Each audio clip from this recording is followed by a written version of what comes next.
Hi there. I have a big question for you today. Unitarian Universalists, are those the people that can believe anything they want? My name is Reverend Teresa Soto, and I'm here with you today because I want us to discuss beloved community and Unitarian Universalism. This question, whether or not Unitarian Universalists can believe anything they want, is important as we talk about building community. I'm going to tell you why. Are you ready? So here's the thing. We don't have a single sacred text that we say you must read and believe to be a Unitarian Universalist. We also don't have a set of ideas to which if you don't subscribe, you're not a Unitarian Universalist. Sort of. And we're going to unfold that today and unpack it. Because one of the things that's missing from that idea that you can believe anything you want is anything about the sources which say where our practice comes from. Anything from the principles which say, hey, there are legitimate boundaries in this community. And the combination of the two with the things we're going to discuss today really makes it so that we have a wide freedom of expression and it must be healthy, right? So that's where we'll begin today. First, let me show you this guy. His name is Paracelsus, and he was a physician in the late 1400s and early 1500s. Paracelsus was famous for saying that everything has poison in it, and that it's the dose that makes something helpful or harmful, poison or medicine. When we talk about a wide range of beliefs and an open space for expression and freedom, this is one of the things we need to think about. How much freedom is healthy medicine and how much freedom is poison? As we talk about what holds us together, one useful framework is 5 jagged rocks. This is a set of ideas from Reverend Nancy Bowen that helps us know what are we doing, how do we recognize each other, and how do we build together. Well, the first idea she gives us is going to be familiar. It is that all people matter, right? And we can make a long list of the kinds and classes of people that matter. But instead, we're going to take another look. And that's this. It's easier for us to know that all people matter. But one thing we've been less explicit about and could use a little work on is the idea that if all people matter, all bodies matter.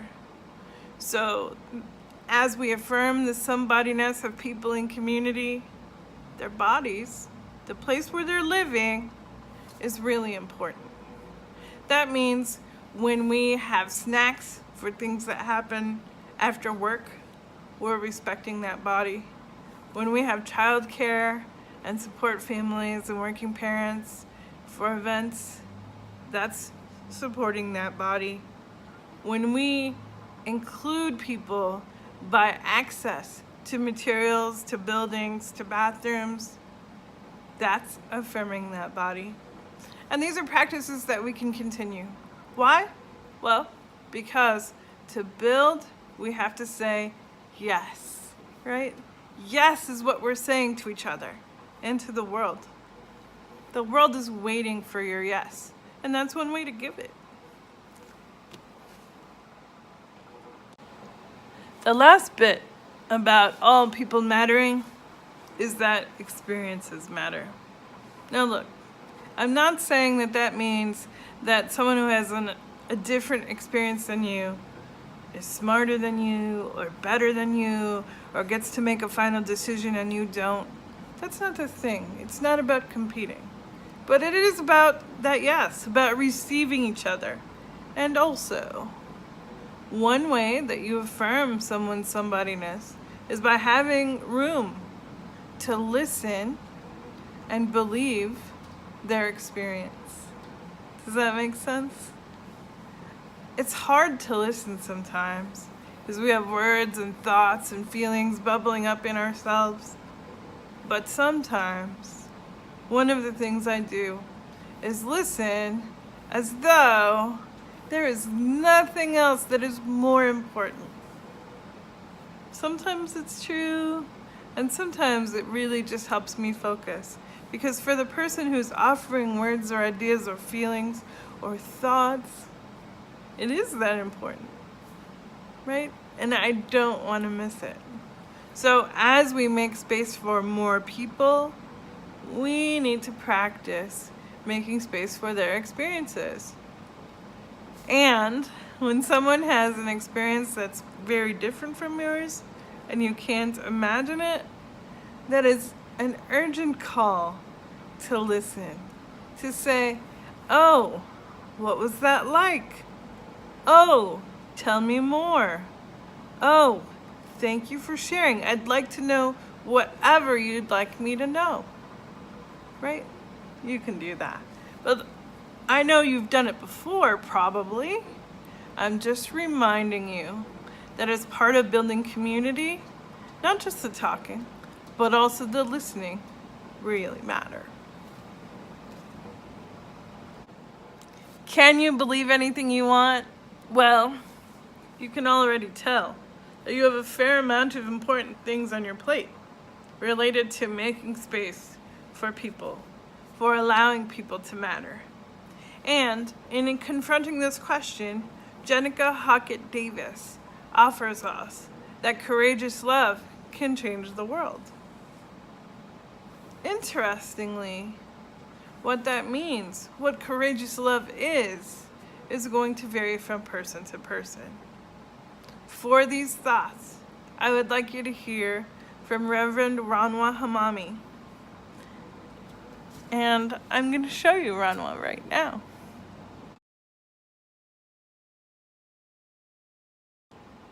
In thinking of courageous love, this is what Reverend Ranwa has to say.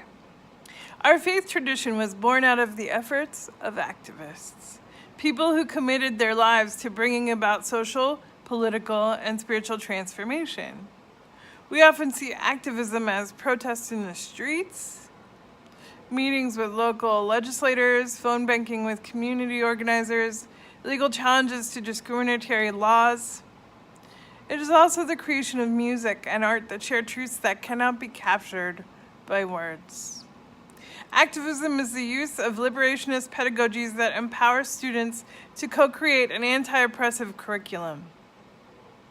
It is the vigil in the public square where we are reminded to say her name each time another trans woman of color is killed. Activism is the preparation of a hot meal for the countless protesters who have been sitting outside in the cold Minnesota winter for days. So yes, I do believe that to be a Unitarian Universalist, you need to be an activist. You need to love actively in the face of a broken world. Yep. And you can do that. You're doing it now in 100 ways.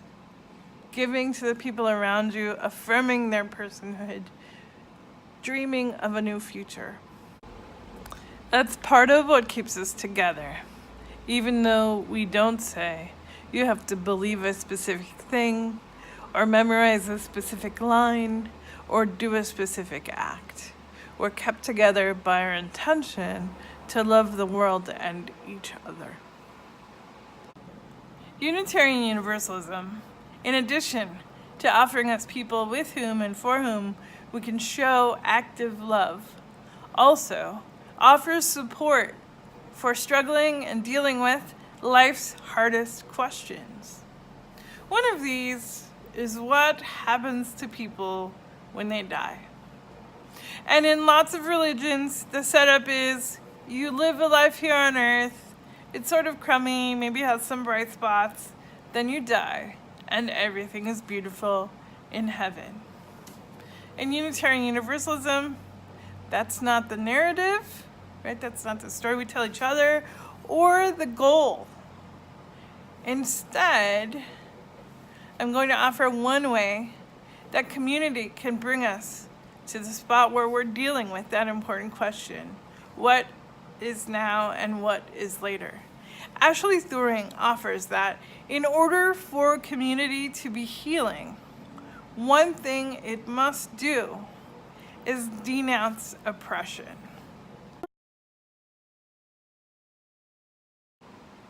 Well, our communities have been committed to doing that over time. In many different ways, Unitarian Universalists denounce oppression. And they say the important thing we started with, all people matter. Whether they are undocumented immigrants, whether they are women or people experiencing domestic violence, whether it's people who don't have clean water to drink, those people matter. And Unitarian Universalists have been willing and able to say, no, it's not okay for people to be treated this way. We expect better treatment.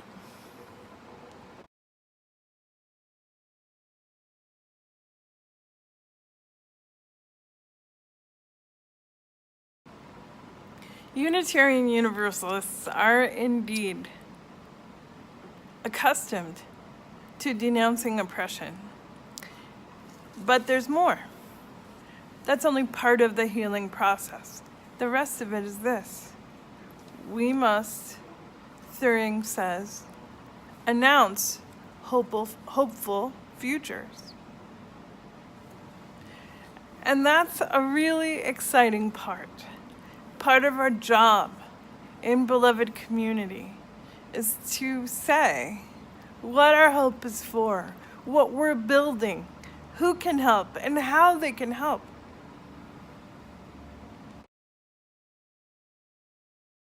So, what does hope mean in this context anyway? Well, it depends. Some people figure that if they work hard now and deal with suffering now, that later they'll be rewarded. That's okay. But for me, it doesn't encourage me very much.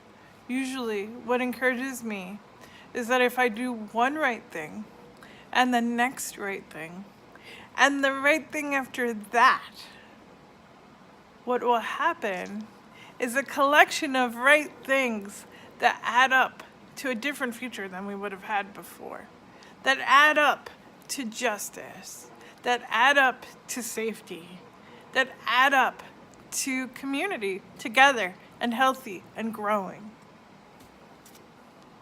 The consideration of having hope together and working together, actively loving others together, brings us to another layer.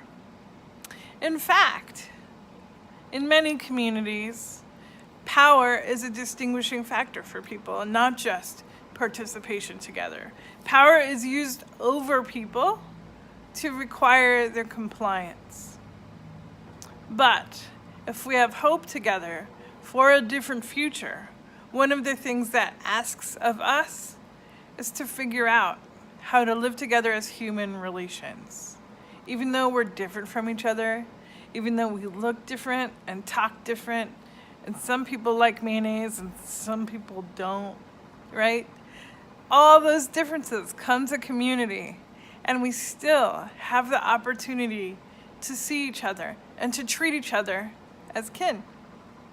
Now, that can be hard, right? Because for some people, that's not a positive association, right? I'm sorry about that part. And the language is meant to indicate that you choose. You choose who your kin are. And in beloved community, we choose each other. So one model I gave you was the idea that we find salvation or healing in community. And I want to go back a little and talk about one Unitarian Universalist perspective on what happens when someone that we love dies. So the idea of salvation through community is one idea in Unitarian Universalism. Here's another. So here's the thing. Because we have lots of room in our practice, these ideas aren't the only ones. They're ones that I can explain to you, that you can explore. But if you explore it, or you've heard it before and you think, doesn't really work for me, that's where your free and responsible search for truth comes in. We hold each other up to that ideal, and it will empower you to continue to investigate what works for you. And in fact, that's a gift that you bring to community. So most people want to know what happens when we die. And for the people who are left living, this idea comes from Dr. Rebecca Parker and Rita Nakashima Brock's book, Saving Paradise. They say, "We feast in paradise when we open our hearts to lamentation, to all that has been lost and cannot be repaired. The beloved departed who have come before us draw near. The veil lifts between the living and the dead. We recommit ourselves to this world as holy ground when we remember the fullness of life that is possible through our communities, our life-affirming rituals, our love of beauty. We give thanks for gifts of life that have been ours all along, an ever-widening circle of beauty, the spirit of life. We enter fully, heart, mind, soul, and strength, into savoring and saving paradise." So it's hard though, right? Because we don't end up with a bottom line. If you want to know what I think that when I die, I'll become part of the earth again and be a pony and a flower and an apple, maybe a star, part of a river. Those are the things that I hope for my physical being. And I hope to be remembered in my community. That's the part of my inner being. But that doesn't mean that it has to work for you. And we are people who keep searching. One very last thing. Are you ready? So, one of the things that we hold as a common practice in our faith movement is that revelation, what we know to be true about the universe, isn't sealed.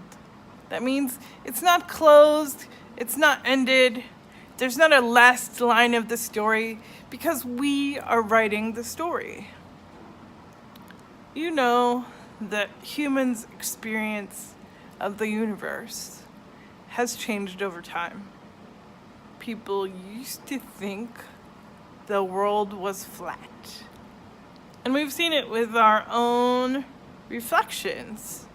Not our own eyes, but cameras, photos, tellings. And we know that the earth is round. Do you know what else? Recently, scientists suspect that neutrinos, which are a very small part of an atom, move faster than light. One of my friends said, "Light is gonna be so mad." I know, it's silly, but listen, what we're saying is that even as the physical world unfolds, right, and we learn more and grow more, so does the world between us keep unfolding, and we learn more and grow more. One way to express this continuing unfolding comes from scholar Bell Hooks. In her book, Teaching to Transgress, she puts it this way: "The engaged voice must never be fixed and absolute, but always changing, always evolving in dialogue with a world beyond itself." And it's okay to have your self-world. That's not the point. But in order for us to grow and develop, both in inner community and with the world, we have to be focused on more than just who we are in our individual bodies. Does that make sense? Great. Well, I'm going to recommend that you take some time to ask each other questions and listen to the answers. I'm going to remind you to keep watching and listening for what holds us together. Gifts, challenges, and most of all, I'm going to remind you to stay curious about building that beloved community.